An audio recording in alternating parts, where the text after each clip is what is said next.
All right, friends, I'm going to show you how I make my favorite sandwich bread. This is a tried and true recipe I've been using for years. We're going to start with 2.5 cups of hot water, a third cup of oil, a third cup of sugar or honey. I like to use honey, as you can see here, a tablespoon of salt, 3/4 cup of bread flour. Whisk that all up and then add 1.5 tablespoons of yeast. This is active dry yeast.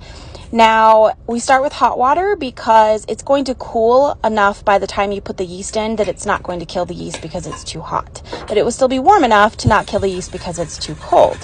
Once you get that all whisked up, you're going to set it aside, let it sit for about 10 minutes till it gets all frothy, bubbly, and it smells super delicious, yeasty smell. And then now you can start adding the flour. You want to do this slowly. Again, we're using bread flour. Add 1 cup at a time, and you're going to do 5 to 7 cups. This depends on lots of different factors on how much flour you need. So once you hit about 5 cups total, then you want to start testing your dough, and I'm going to show that in just a minute. It's really nice when you have an electric mixer to do all the work for you. So this, you can see it is really sticky still. It's sticking to my fingers. So this is not ready. It needs more flour. So I'm going to add a little bit more flour, a little bit at a time, continue to check it. And now here you can see it's tacky, but it is not sticky. It's not sticking to my fingers. It is sticking together. So now you can knead it. And again, you can let the mixer do the work, which is glorious.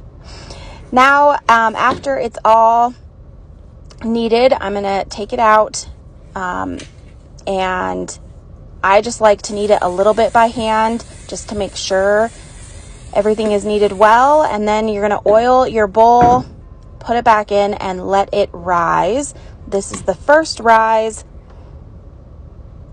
Let it rise until it's about double in size, and I like to cover mine with a warm, damp towel.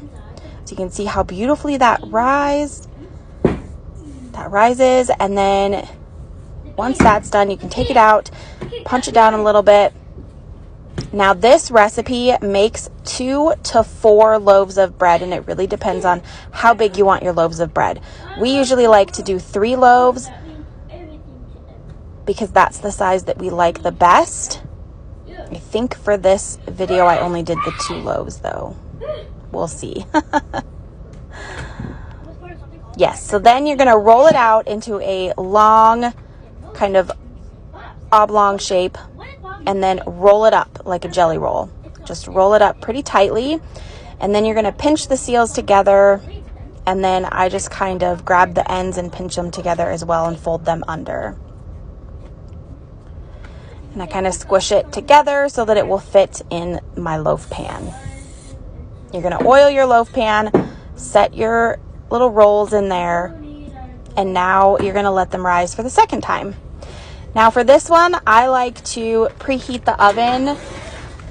I like to turn the oven to 175 degrees Fahrenheit, put them in there to let them rise. In this video, I did not cover them, but I have discovered through trial and error, it's better if you cover them with a damp towel again. After that second rise, you're going to cut a slit down the middle and pull them and bake them. You're just going to turn the oven up to 350. Bake them for about 30 minutes until they're done.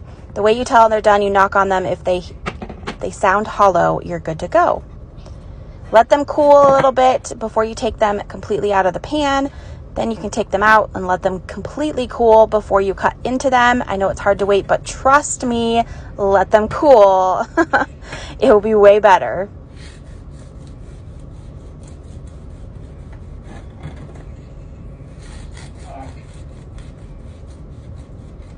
This bread is absolutely amazing. It's not too crumbly.